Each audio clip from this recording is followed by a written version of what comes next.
Версус со Горан Лалов.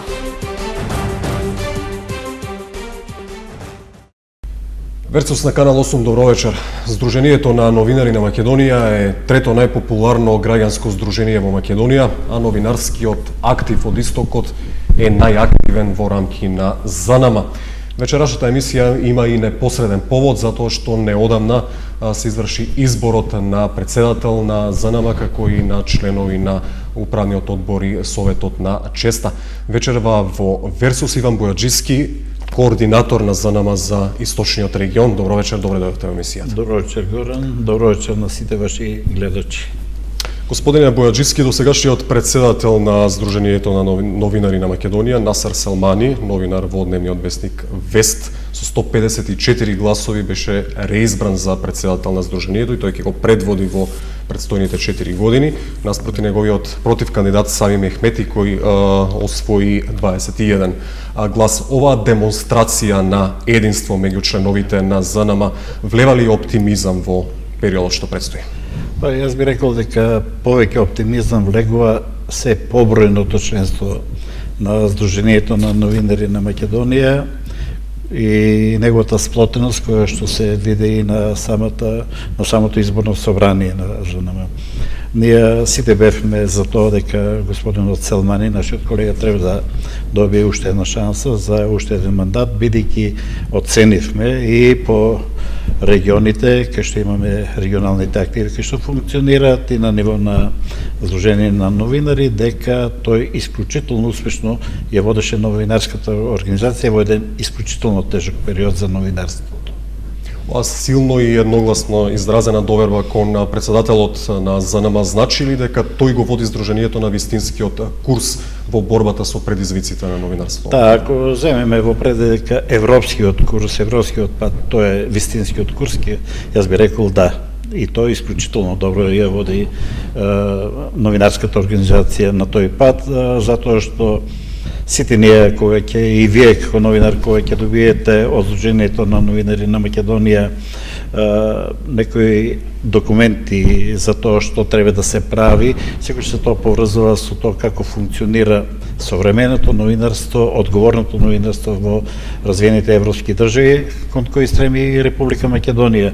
Не е за џабе од Европската унија последно ни доаѓаат предупредување дека мора да ја средиме, меѓу другите работи што мора Македонија да ги среди, секој тука е и новинарството на кој му се прават милиони обструкции, но претпоставувам дека за тоа ќе говориме во текот на емисијата. Предизвиците се огромни кон Сдруженијето на новинарите на Македонија. Имаше дури и обиди од страна на власта да се делегитимира ова здружение. Меѓутоа има совноста, но и политиката на ЗНМ го говори сосема спротивното дека ЗНМ во моментот е можеби најсилен, најдобар столб на легитимитетот на новинарите и на нивните интереси во Македонија. Не можеби, него тоа е сигурно, тоа е факт. Еве ви податок. На изборното собрание се преброивме со новинарски легитимации на Сдружение на новинари на Македонија, имаме 556 члена.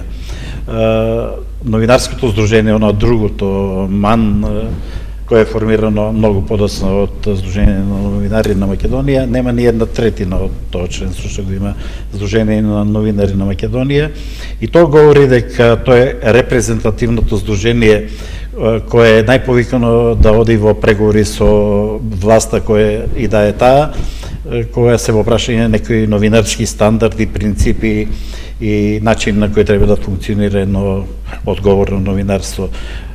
Таа дилема лебдеше некаде околу една година бевме приморани да се пребројуваме, да се запишуваме, да се отпишуваме, да вадиме секој од нас приватно од новинарите да докажуваме со некои своји документи, а тоа се новинарските легитимации, дека сме членови на тоа здружение, но на крајот од сето излезе тоа што единствено можеше да излезе, дека најстарото здружение, кое датира од 1946 година, е најомиленото здружение за македонските новинари и тоа е една исклучително добра работа за Македонија.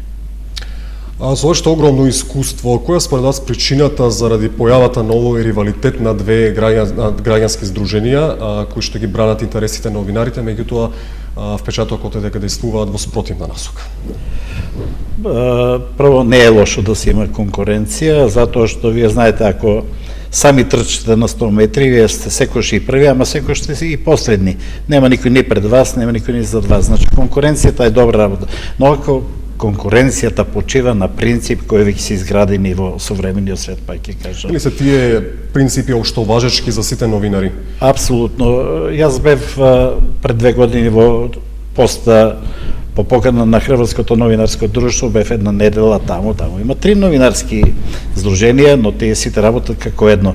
Кога дојде во прашање опасност, кога политиката ќе направи притисок врз новинарството, тие се сите сложни околу основните принципи на професија. Тука нема дилеми, но ние видовме дека едно од овие две здруженија, тоа е она другото, сега кое не е репрезентативно, дека тоа се обиде да игра една валкана, јас би рекол, улога во новинарската организација, да го на непринципелен начин подели новинарското ткиво. Претпоставам дека за тоа стоje и некои политички манипулации, но новинарството одговори на вистинскиот начин. Што велите дека е непринципиелно и тие имаат свое членство и се борат за одредени интереси? Да, но кој ќе погледне, ништо во Македонија не може да биде тајна. Па не може ни да биде тајна кој стои зад кого, која политика сака преку новинарите да ја протежира. На ова здружение на новинари на Македонија му се импутира дека е опозицијски настроен спрема власта, па тоа и тако треба да биде. Секоја новинарска организација, секој новинарски актив, секој новинар посебно, тој мора да биде опонент на власт. Знаете, убавите работи, има кој да ги каже, да се пофали, тоа е самата власт. Но оно што треба да се контролира, за самата таа власт да не побегне од она што му е потребно на заедницата која се вика Република Македонија во случајов, тоа го прават одговорните новинарски. Констатацијата дека ова е можеби антиздружение.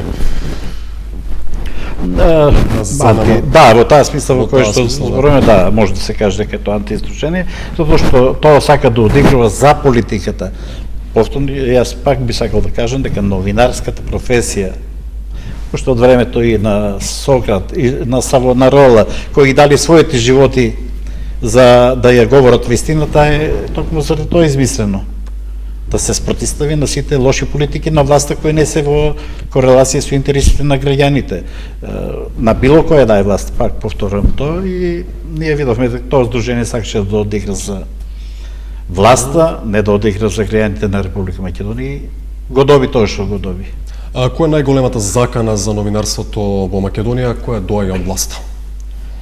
Па јас мислам дека секоја власт го притиска новинарството, но сега новинарството е изложено на најголеми притисоци од кога јас се бавам со оваа професија, и мислам дека единствената шанса да се опстои во такви услови е да се спротиставите на таквите механизми.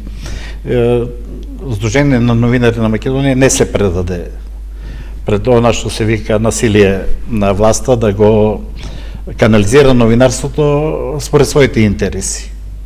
Сдружението на новинари на Македонија, тој на изборно собрание многу добро се виде во преполната сала на Хоредин, јасно и гласно рече: не, ние работиме во интерес на граѓаните на Република Македонија, што мора да го работи едно новинарство.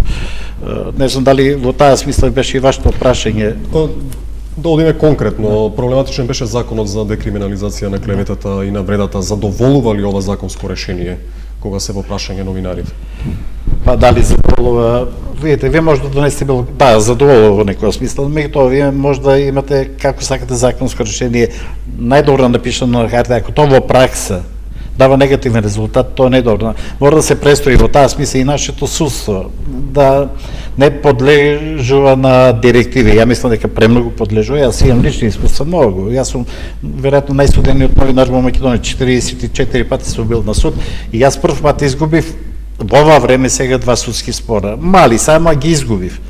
Знаете, јас чувствувам и лично, низ целата моја работа, 50 години новинарство, дека Сега дури и судскиот систем е на некоја страна, во некоја рака против слободното новинарство и одговорното новинарство.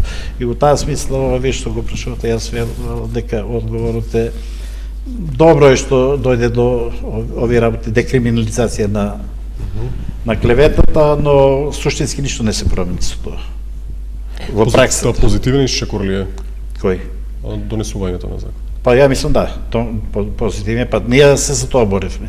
За тоа се бореше Сдруженијето на новинари на Македонија цело време. Прашање дали може да издействува уште по-поволно решение, но ете велите дека во пракса не функционира законот, не се применува дословно. Ова е поволно решение само ако се дословно применува во пракса. Јас ви велам дека и од мој лично искуство и на некои мои колеги не се применува во пракса. Вие го земите случај Кежаровски, например, не е тоа е првата асоциација, Сдруженијето на новинари усвои декларација со која таа побара негово ослободување од вина, како стои во декларацијата, бараме од апелацијскиот суд во Скопје, додека се уште го чекаме неговиот финален збор, да ја донесе единствената одлука со која ќе се задоволи правдата. Па во држава во која се затворат новинарите заради такви работи, заради кои што за никаква работа новинар не смее да се затвори, значи. Тоа што докажуваш дека имаш едно општествено уредување кое е херметички затворено и во кое секој може да биде жртва. Новинарите како гласноговорници на вистината и на јавноста не смеат никогаш да бидат ставени од другата страна на таа јавност, а тоа се зад некои решетки стваќаш. И јас тука во ова цела ситуација гледам пак еден политички притисок.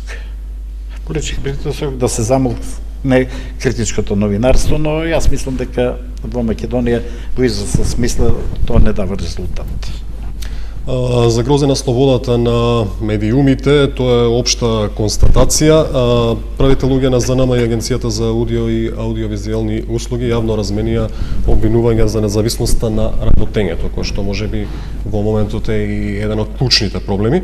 Председателот на најстарото здружение Селмани под знак прашање ја стави политичката независност на Трајчевски, осудувајќи при тоа неговата идеја дека и интернет порталите треба да се подложат на одредена регулација. Што сметате, треба ли затоа што се наножија во последно време и таму може да се прочита говор на омраза и едноставно служат за искривување на вистината, поготово ваков амбиент на поларизација на медиумите? Јас мислам дека најнерегулирана област моментално се интернет порталите. Вие таму може да видите се што вие таму може да видите најголемите гнасоти кои што може да се искажат едни за други. Да, но од друга страна власта ја користи како аргумент дека постои слобода на говорот во Македонија, мајќи ги предвид опозицијски настроените веб портали. Не само опозицијски настроените веб портали, условно речено веб порталите кои силно поддржуваат владеачката структура во Македонија, и едните и другите, според мене, на некој начин канализират. Не оно што значи слобода на искажувањето, не у слобода на давањето на информациите, него у начин на кој се дават тие информации. Вие ќе видите дека ние сме преплавени со вулгарности и од едната и од другата страна. Дали едните одиграат за едните, дали другите за другите, уопште не е битно во оваа права. Тоа на ниско ниво пред се на јавен дискурс. Тоа е толку истижено, да. Говорот, јавната комуникација, кај новинарите предпочита едно високо ниво на култура. Ти можеш да критикуваш се, ама тоа може да биде на еден културен начин. Тоа не сме со зборови кои што ние ги стрекаваме на интернет порталите. Тоа не може да го видите вие во вестник. Тоа само можете на овие нови медиуми, така наречени, да го сретнете. И тоа не е добро. Кој заклучокот треба ли да има регулација? Да се регулира. Треба да се регулира, според мене, таа област. И јас можам да видам и испротивен на председател на нашето здружение да мислам слободно од него. Таа област е многу нерегулирана и е многу дива.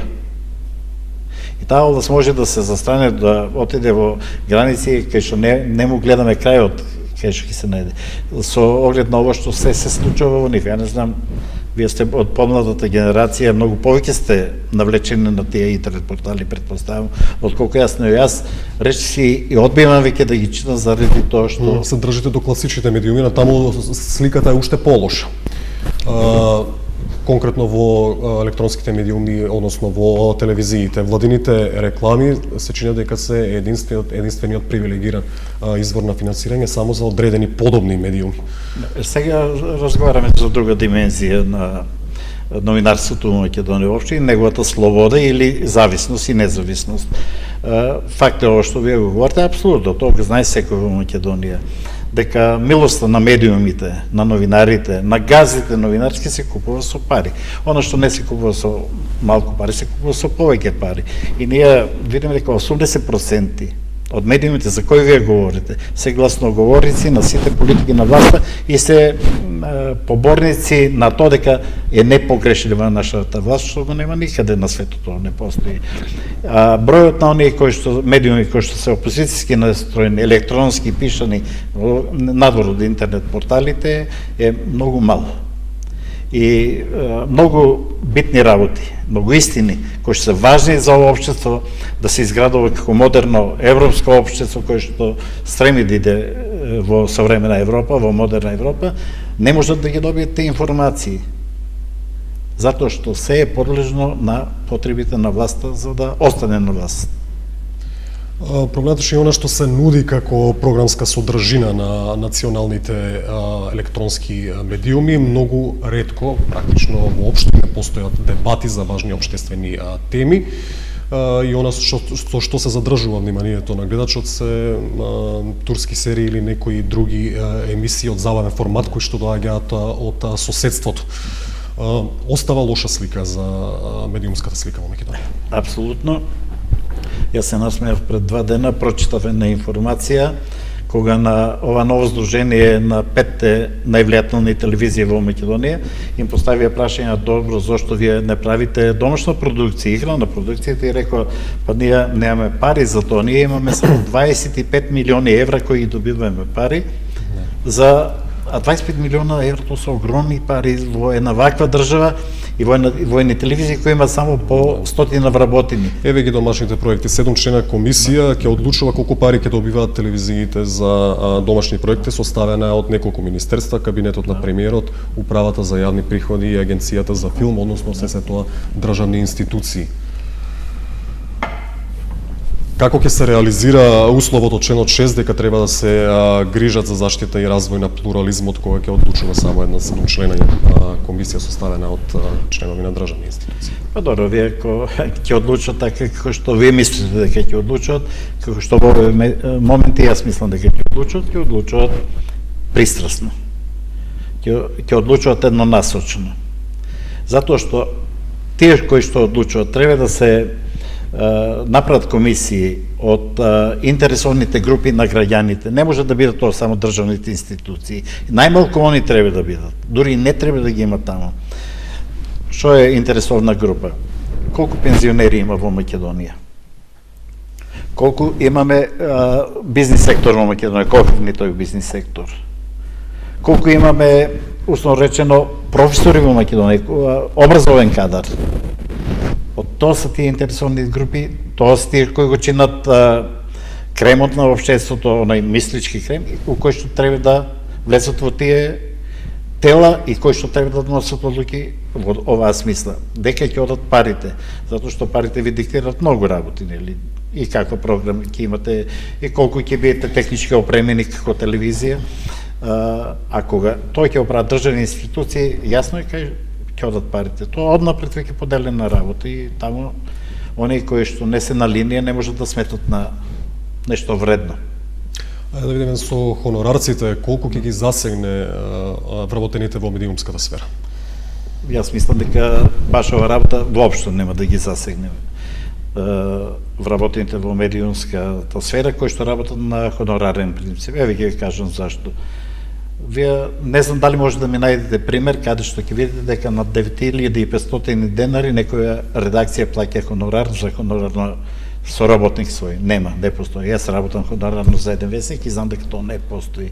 А се испод 9500 денари нема да се плаќаат тие. Таа сум од 35% што сега се што ќе имаме од нова година веќе натаму. Тоа може да важи за други професии, тоа може да важи за професорскиот кадар, за музичарите кои што најголем дел живеат, може би, баш не се пријавени, но тие си го тоа одбрали како еден свој животен пат, така да терат до крајот на својот живот. Во новинарството, нажалост, и платите се многу мали, а за гонорарите и да не зборуваме. Значи, тоа во новинарската сфера речиси нема да се почувствува. Саморегулацијата е особено интересна тема. Сметате ли дека новинарите треба сами да се оценуваат? Сега не знам што се подразбира под саморегулација. Едно е да се сам регулира себе во смисла на тоа дали тоа што го работиш добро, дали го работиш правилно и дали го работиш согласно законските прописи кои постојат во државата. Тоа е едното прашање. Другото прашање е дали мислиш дека... Првиот дел од прашањето подлежи на кривична, морална и материјална одговорност. Да. Сега тука имаме многу испомешани работи. И затоа човек е тешко да даде еден конечен одговор на сето тоа. Одговорен човек, одговорен новинар, кој да напише нешто, пред да пуште во весник, пред да пуште на телевизија, 3 пати ќе го провери својот тек и ќе помисли дали внатре се содржани сите елементи кои што едно дело го прават да биде објективно, да биде точно, за да може да биде пуштено пред јавност. Да, но еве што толку не е објективно. Но ако не е објективно, постојат механизми. Може да биде тенденциозно, може новинарот да направи превид. Има и за тоа лек, има дури и правен лек за тоа, ако се извините, сте направили превид. Јас сум објавил текстови неколку текстови во кои што сум се извинил на луѓето кои што не сакајќи или од недоволен број на информации кои што сум ги собрал или од лажни информации кои ми били дадени, сум ги напишал внатре по име, по презиме. Но тогаш мора да имате не храброст, ја велам човечност во себе и одговорност и да се извините на тие луѓе. И тогаш нема да доаѓа до судски спорови. Но многу често, знаете ли кои највеќе тужат кај нас? Политичарите ги тужат новинарите. Никаде во светот тоа речиси не се случува. Политичарот мора да биде постојано на мета на новинарите, на критичкиот просуд на новинарите. Инаку нити новинарството ќе е новинарство. Точно таа критична инстанца во саморегулацијата. На кој? Правиме паралела меѓу европските, светските искуства и македонските. Токму тоа е клучната одредница околу оправданоста на саморегулацијата. Сте ли за саморегулација? Јас сум за саморегулација. Јас сум, можеби со некои мои колеги нема да се согласат со тоа. Јас сум дека не е само цензура, него саморегулација да. Саморегулација во смисла на тоа на правилно вршење на својата професија кој ќе ти обезбеди. Самоцензурата е нешто што е сосема непотребно, нешто што мора да ни биде тука на сите нас кои работиме во таа професија, иако ова е време на невидена самоцензура, зашто зборува и многу новинари во последно време. Во прилог на самоцензурата и еден наводен предлог на премиерот Груевски кон лидерот на опозицијата Заев како услов за враќање во парламентот е поделба на јавниот сервис, првиот канал на МРТВ да биде за власта, вториот за опозицијата, третиот да биде за заедниците во Македонија. Сметам дека ова е поразително решение, а тој став го дели и за нама. Значи, јас мислам дека беше на опозицијата барање вториот канал да биде на опозицијата. Еден од условите со кои што ќе се нема полошо решение. Наводно ќе прифати да се врати во собранието. Нема полошо решение од такво решение. Не ни треба на нас јавен сектор во кој што на еден канал ќе гледаме што мисли власта, на втор што мисли опозицијата, на третиот канал ќе гледаме што мислат националности. Право сте, можеби на опозицијата и треба. Имајќи преди дека има многу мал простор кај приватните национални телевизии. Не сме да бара такво нешто, не сме да бара такво нешто. Таа мора да бара да имаме јавен сервис, вистински јавен сервис кој ќе биде слуга на јавноста, на политичките партии. Не на политичките фактори. И оваа политичка гарнитура која сака да дојде на власт, кој ќе дојде на власт, јас сум сигурен дека и она ќе сака да го присвои јавниот сервис, затоа што така било и во минатото.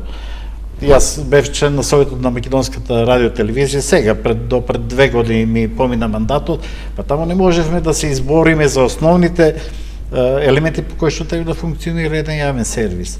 Ти нема на кого да му докажеш тамо е основни се настои од една политичка владеачката гарнитура.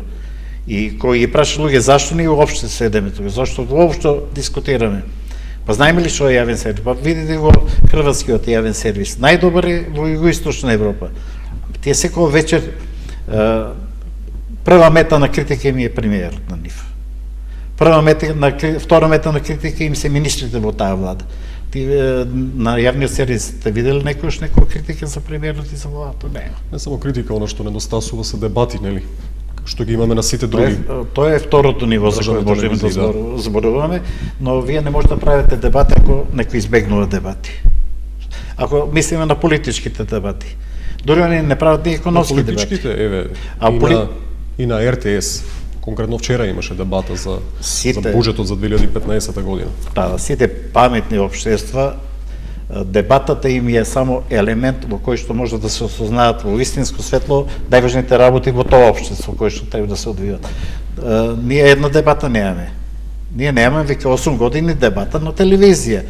Затоа што јасно е кој власта е одбегнува принципот на дебатирање за суштинските потреби на оваа држава. И тоа не може вие не може да правите дебата сам со себе. Да седнеме двојци и исто мислиме која дебата е таа. Значи, вие гледате хрватската телевизија, например, јавниот сервис. Секоја вечер има дебата. Секоја вечер. Српскиот 3 пати у неделата има дебатни емисии. Ние немаме еднаш во 8 години една дебатна емисија. Тоа не е добро. Тоа не е добро ни за власт, ни за опозиција. Тоа не е добро за држава.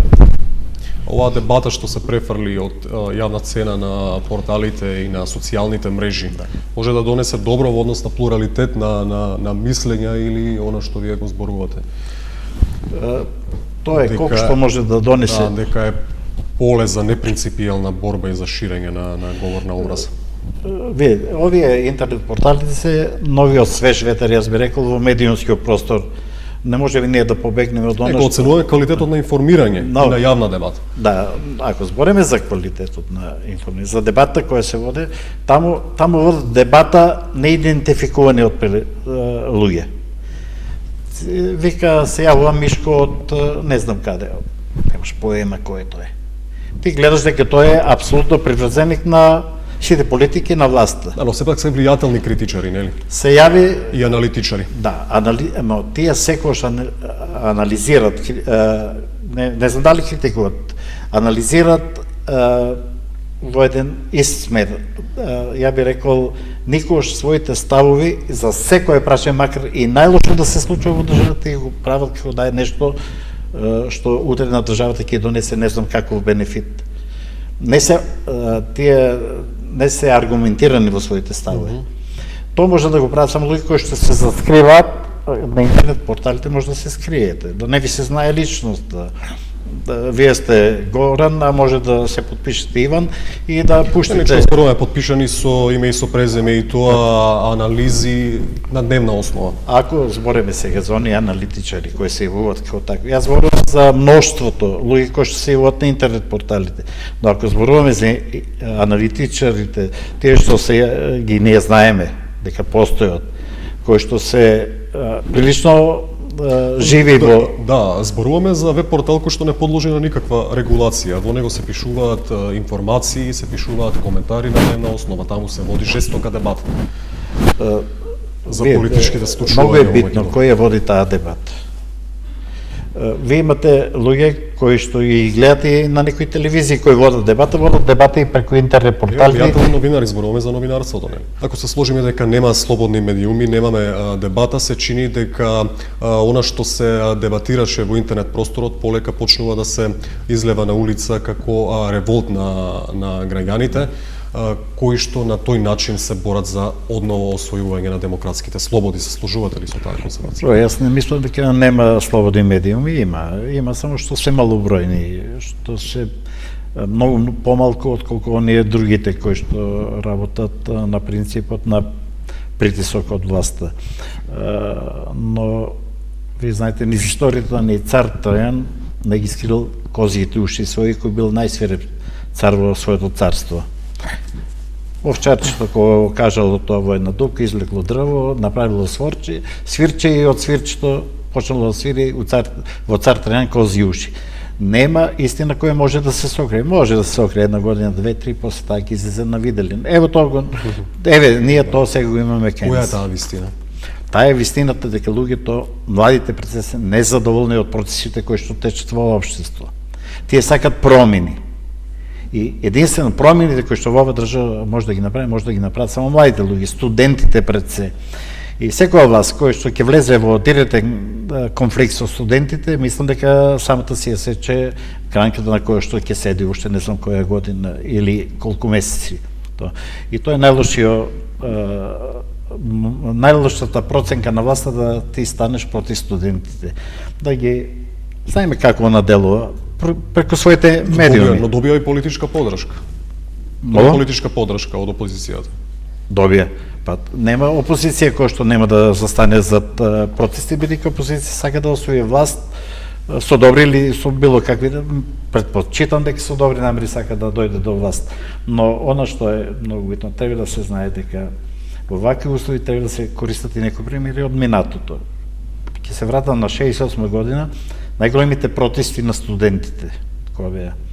Најден пример, тоа мора да го, вие младите не го знаете, помладите генерации, Велко Влаховиќ е голем политички, комунистички функционер, професор работник на Тито, неговиот син е студент и синот му вели на Велко: тате, утре студентите се дигаме, стотици илјади ќе излеземе на улица, ти си од другата страна, што да правиме?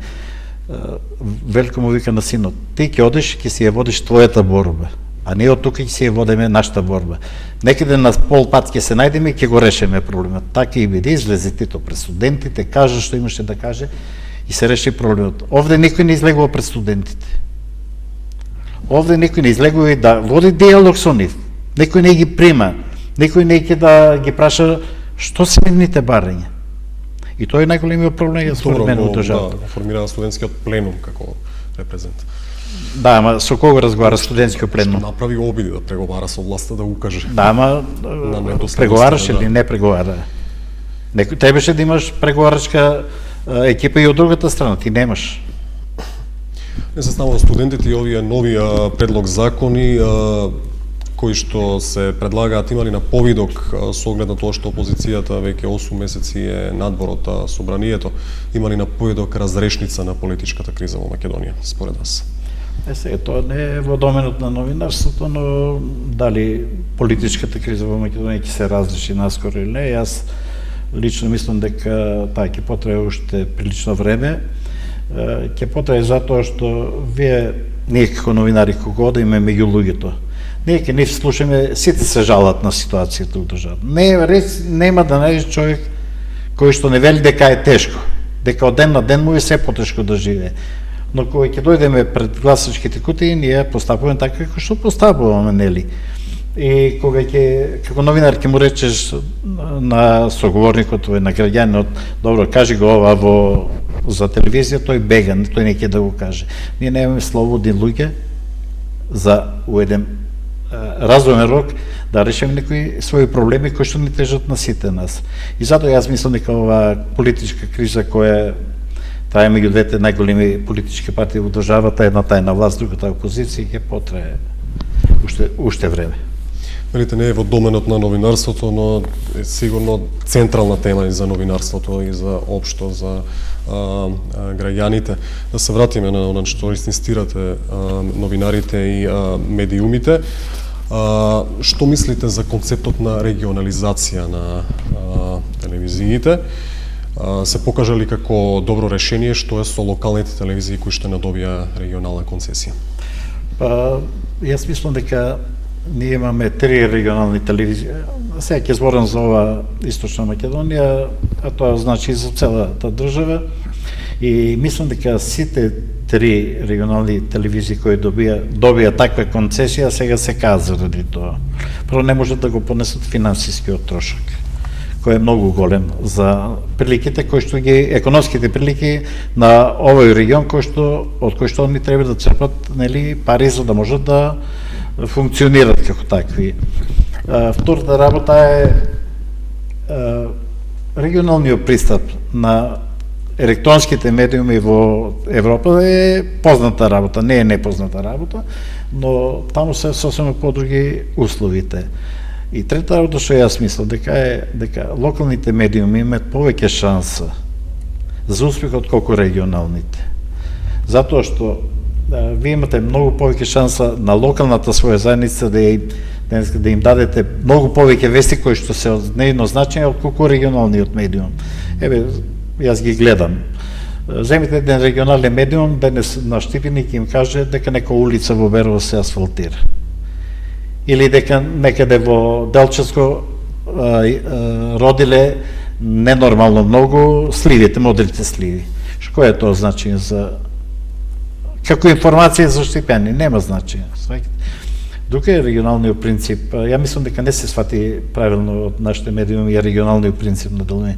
Тие требаше да носат регионални теми кои се означени за сите околу 120.000 луѓе во регионот кој што живееме, но тоа ние неаме. И веќе ги слушам како дека не можат финансиски да издржат, дека мора да плаќат новинари на терен, тоа чине пари, дека плаќат многу скапи давачки према државата имат и они тоа не можат да го издржат и мислам дека и тоа што сега еве ќе се јави и новата телевизија која што функционира еден во Делчево ќе биде во Штип и мислам дека таа ќе го собере кајмакот затоа што е блиска до власта и ќе видиме што ќе биде со другите регионални медиуми.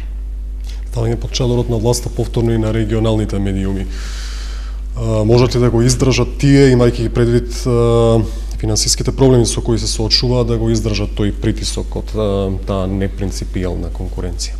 За кој мислите дали може да го издржат? За регионалните телевизии кои што не се блиски до власта или кои што нема таква силна финансиска поддршка. Тоа го зборувам. Тие се уплашени од ова нова појава во македонската медиумска сфера. Од тоа да во 6 региони ви имате 6 телевизии кои што се прават, кои ќе служат на владеачката гарнитура. Тез го тоа кажувам јавно затоа што сите го знаат дека е тоа така. И дека сите пари од рекламна понуда која што има владата за своите работи кои ги работи или не ги работи, не е битно, ќе одат таму. И овие ќе останат со понекое фрлено денарче, колку да се рече дека и тие добиле поништо, но тоа не го решава нивниот проблем. И мислам дека дури можеби и сите други ќе се скаснат регионални телевизии само поради овој факт, затоа што ќе немат пари. Со сите овие факти, оптимист ли сте дека новинарството во Македонија конечно ќе тргне во вистинската насока, затоа што му предстојат навистина сериозни предизвици? Па јас мислам меѓу тие кои први требаше да се побунат во оваа држава, требаше да бидат и новинарите. Први заради својот статус, први заради својата положба.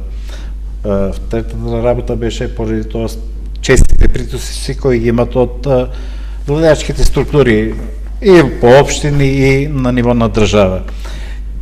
Четврта работа поради тоа што нивниот труд кој е интелектуален е толку бедно оценет да мислам дека нема професија која што е помалку соодветно наградена отколку што се новинарите.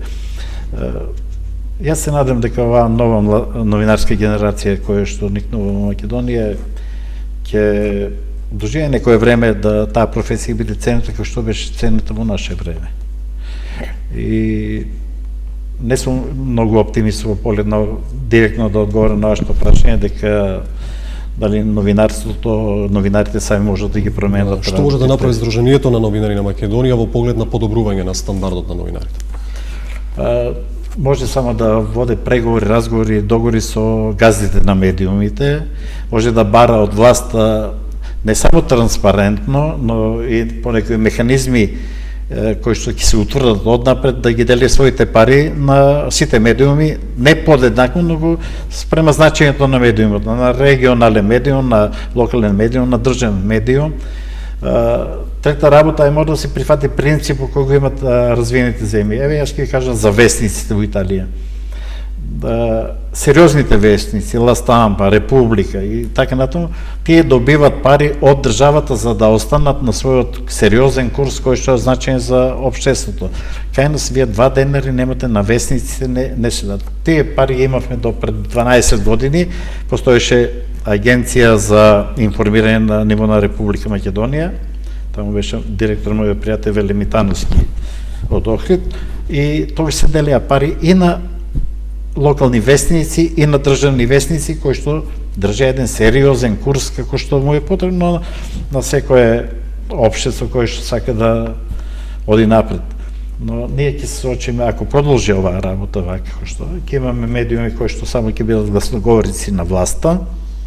Втората работа, ќе имаме медиуми кои што ќе бидат близко до жолтило на вестниците пред се мислам, и ќе имаме медиуми кои што ќе се обидат некако да функционират у тај меѓупростор, но ќе им биде исклучително тешко.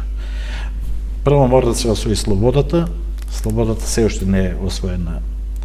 Загрозена е во новинарската фела пред се, и се додека тоа не го направиме, Па потоа се охрабрат новинарите да истражуваат. Апсолутно, да.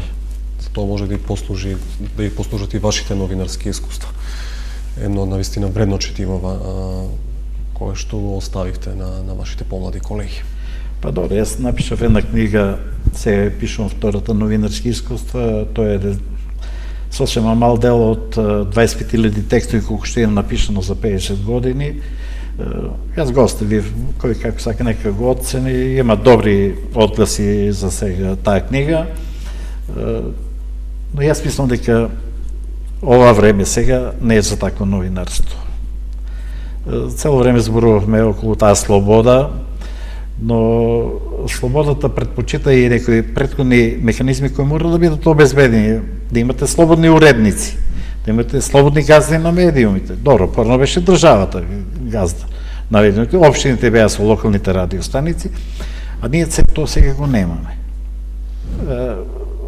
Сега, јас знам дека и оваа телевизија има свој собственик, но кога ќе притисне нешто што се вели власт, секој размислува како да постапува понатаму. И затоа слободното новинарство е на сериозен испит денеска и нас. Иван Бојаджиски, координатор на Сдруженијето на новинари на Македонија за Источниот регион и член на управниот одбор, заборавив да споменам во најавата, гостин во Версус на Канал 8. Благодарам за гостувањето. Јас се благодарам на вас.